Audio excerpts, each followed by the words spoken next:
What's going on, guys? Got another comic book haul video for you. This picked up all these books at the Kentucky Flea Market on New Year's Day. Brief story about the flea market that happened on New Year's Eve when we tried to go get these books, but there was a gun show at the fairgrounds at the same time, which led to some interesting happenings. So I'll tell you a brief story about our trip to the flea market on New Year's Eve. So, like I said, they were doing the flea market and the gun show basically at the same part of the Kentucky Fair and Exposition Center. They were both in the West Wing. They have lots of exhibition halls in the West Wing, so there's plenty of room for both. My wife and I went to the flea market, but on the way through the lobby to the flea market, we passed through the line to the gun show, where there were signs very prominently displayed not to have loaded weapons, magazines, or concealed carry. But apparently people did not listen to that. So we got into the flea market, went down the first row of vendors, got about halfway down, and came across a guy who was, he does estate sales. I've seen that vendor there before.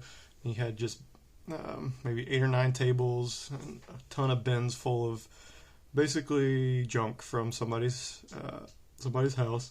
There were 2 long boxes full of comics, so I started going through those. My wife started looking at shit. There were some toys and some old magazines that she was going through, so she was having fun doing that.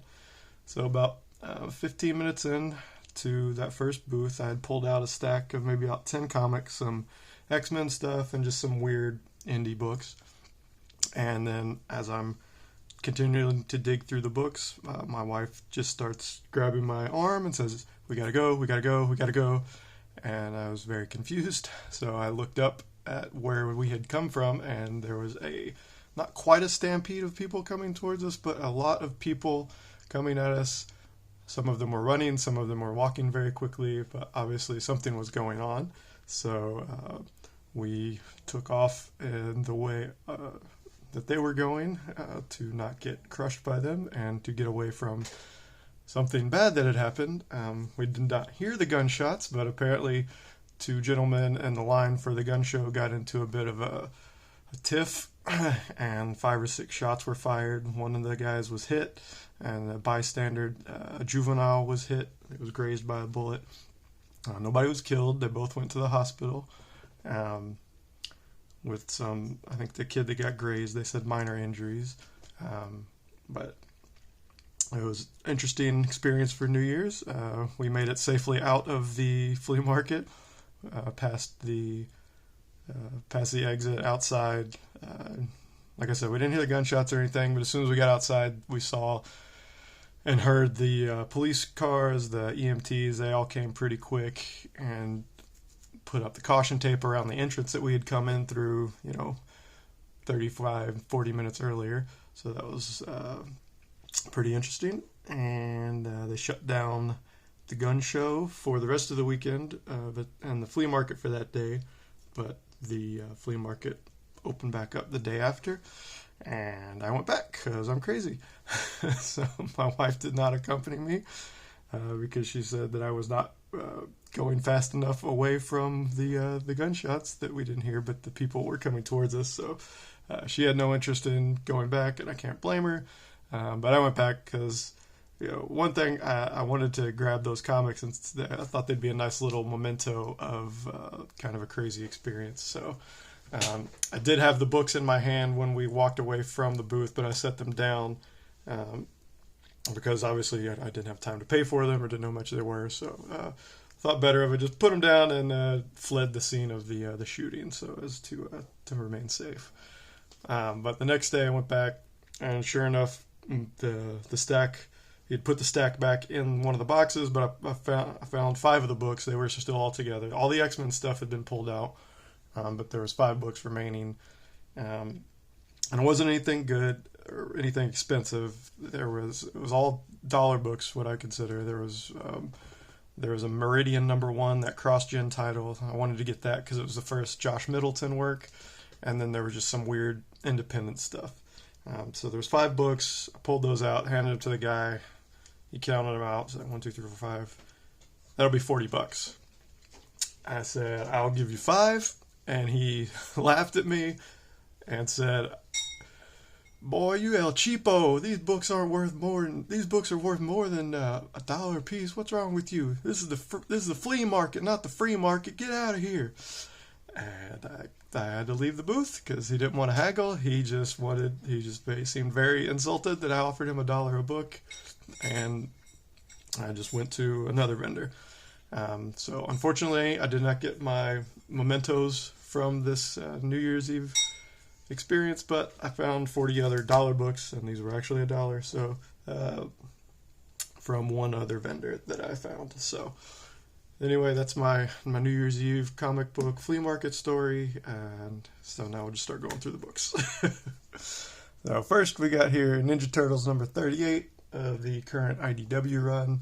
I think I have the A title, cover A for this. This is the cover B, the Kevin Eastman title, so I picked that one up for $1. I got this Tekken sketch cover. Ooh, focus. There we go. Maybe. I don't think it likes all that white. So I've been picking up these sketch covers for cheap when they're properties that I like, and my plan is to eventually get artists to do sketches on them. But I'm not sure when that'll happen. But I've got that Ninja Turtles one, a Tekken one. I think I've got a Garbage Pail Kid one, so I'll get them done eventually. Next, got Mars Attacks Image. This is fun little crossover. I think Eric Larson. Wait, that's number 1, and then number 2, Eric Larson definitely. Oh wait, no, that's not him. But it's Witchblade and Maul. Are these wraparound covers? No, they're not wraparound covers. But I like the crossover stuff, and Mars Attacks is always a fun read, so why not? Next, got some fun G.I. Joe books. This is from the Real American Hero run.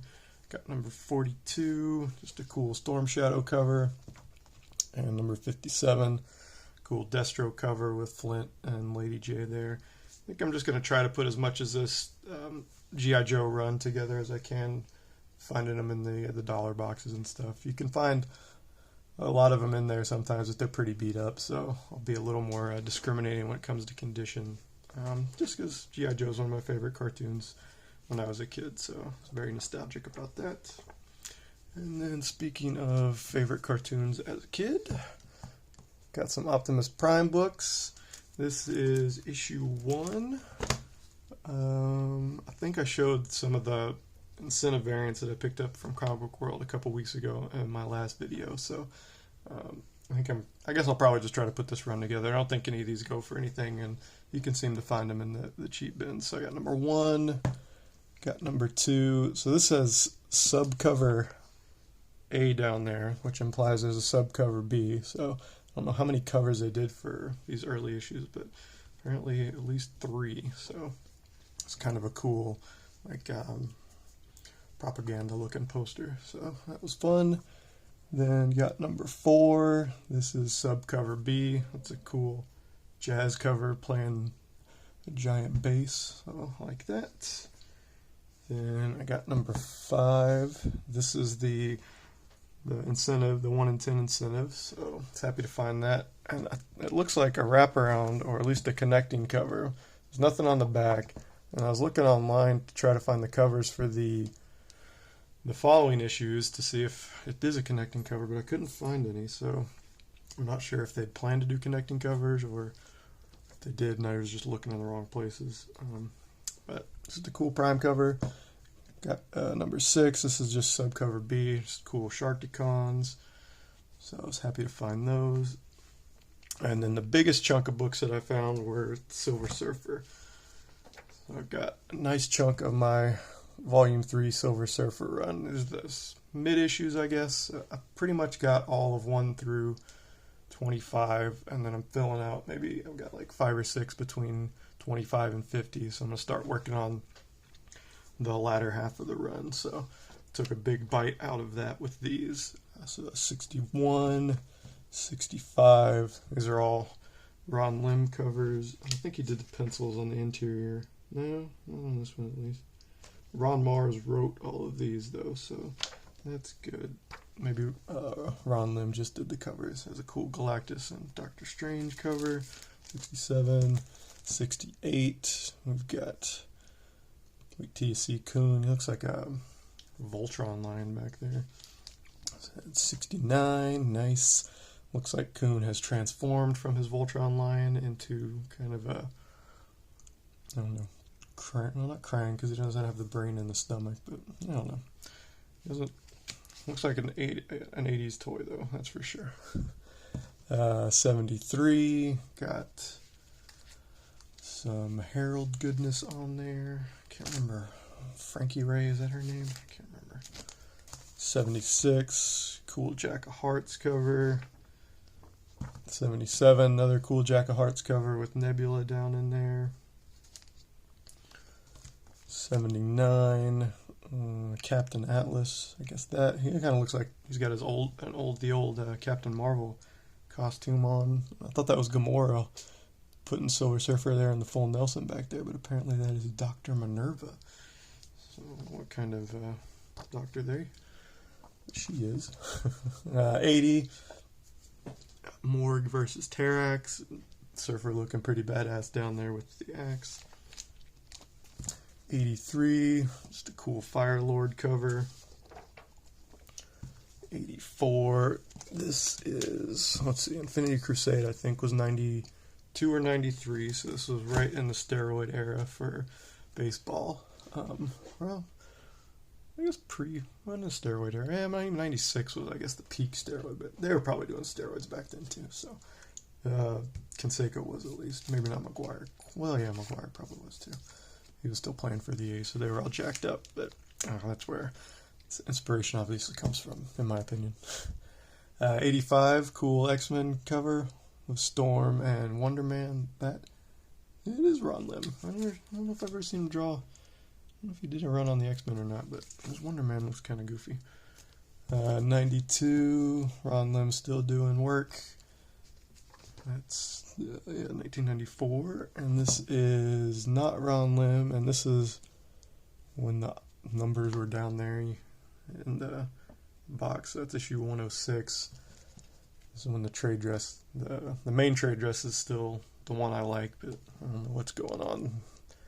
This is my favorite trade dress because that's the one that I don't know what you call that part of the trade dress, the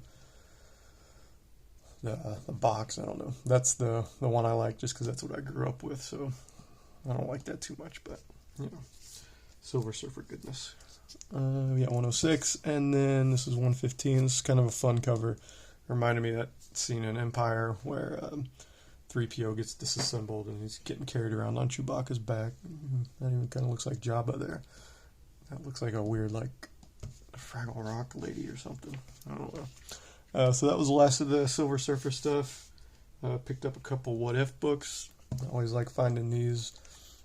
They have fun stories. This is volume 1, number 33. We got Dazzler as a Herald of Galactus. What could be better than a roller skating herald, I ask you? Nothing is the correct answer. And then we got a little King Arthur, Iron Man in King Arthur's court. So I haven't read those yet, but those both look kind of fun. And then speaking of Ron Lim, we got this What If Volume 2. What if the X-Men lost Inferno? It's Wolverine, Doctor Strange, and Kitty Pryde on there. Man, he got hairy thighs. Look at that. I don't know about that, but I was happy to find that. And then What If number 45. This is Volume 2. This is the What If Barbara Ketchum become Ghost Rider. This one picked up a little bit of steam, I don't know, last year, I think, when there was rumors that whenever that Ghost Rider show was going to happen, maybe 2 years ago now, there was speculation that it could be Barbara Ketch instead of Danny Ketch, but it's cool.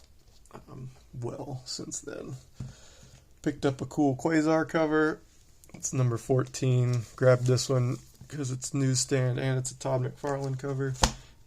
Sorry about that. He doesn't do the interiors, he just does the cover, but I think this is probably the only time he ever drew Quasar, so had to snag that. And number 26, just a cool Thanos cover. Got Moondragon on there with Quasar. This was one of the Infinity Gauntlet crossovers, so I think I've got Quasar 1, and then I've got number 14, the McFarlane one, 26, and then I got 50, the cool shiny. Ooh, yeah. Look at that. That screams 90s. I love it. Number 50. So I'm not sure how much more Quasar I'll get. I'll get some of the fun covers if he has any more. I can't remember if he had any like die cut covers or anything, but he was real popular in the 90s. Or they tried to make him popular. I don't know how popular he was, but he was involved in all the cosmic stuff. So not actively looking for his stuff, but any fun covers I'll pick up. Captain America number 280. Just picked this up. It's a Mike Zeck cover. Can't remember if he does the interior. He does the interiors, yeah. So I think I've decided I'm going to try to piece together as much as this Captain America run with Mike Zeck and Ron Lim as I can, because you can find most of those in the cheap bins. So I'm going to actively start hunting for those. Got 288, 314. I think these are all. It's not the penciler. Mike Zeck is not the penciler, but I think he did the covers on these. Maybe not. I don't know. Captain America is probably my first favorite, like mainstream Marvel superhero. So I think I've decided I'm just going to start picking up as much of his stuff as I can in those 200 to 300 range. And this is definitely Mike Zeck cover because the signature's right there. He probably did not do the interiors, but just a cool Red Skull cover. Let's see, got this Annihilation Prologue number 1. I've been trying to piece these Annihilation books together just because I think that's probably where the cosmic stuff is going to go in the MCU. And they all have these beautiful painted looking covers. I think that's Adi Granov. He did a lot of them.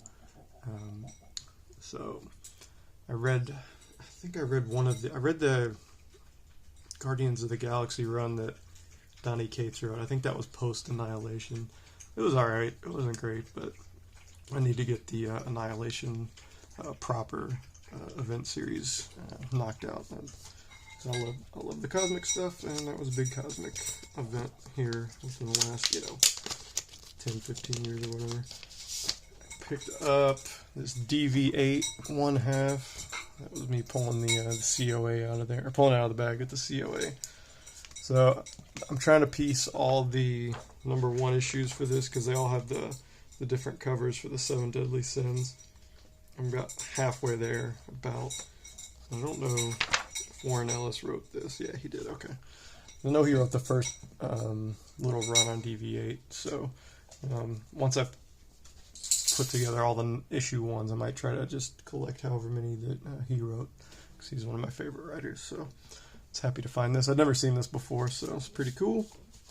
And then my last book was this Uncanny X-Men number 6, Legacy number 625.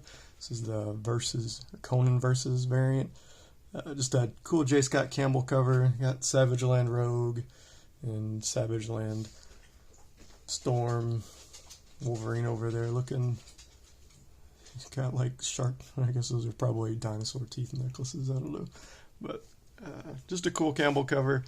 I've never seen it before, so I was happy to find it for $1. And that's going to do it, guys. I hope you enjoyed my haul. Hope you enjoyed the story about the crazy shenanigans of the Kentucky Flea Market. Stay safe out there, guys. Talk to you later. Bye.